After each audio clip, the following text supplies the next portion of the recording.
Welcome everyone to another edition of the Highball Advisors Railroad Retirement Mailbag. My name is John McNamara of Highball Advisors, and today's question comes in from a JRJ. He said, I left Union Pacific in March.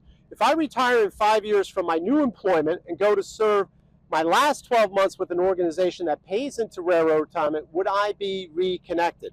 All right, so yes, 12 months of service in your last 30 months keeps that connection. So if you leave for 5 years, come back, say, I'm going to work one more year in the railroad, then you'll be connected, right? Because that current connection protects the survivor annuity. I say it all the time.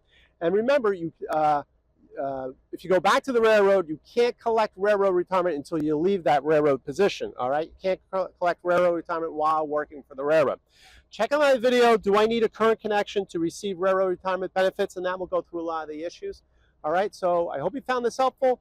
Railroaders, shoot me your questions. I'll shoot a video on. Until next time, everyone, please stay safe, stay on track, and take care. So long, everybody. Bye.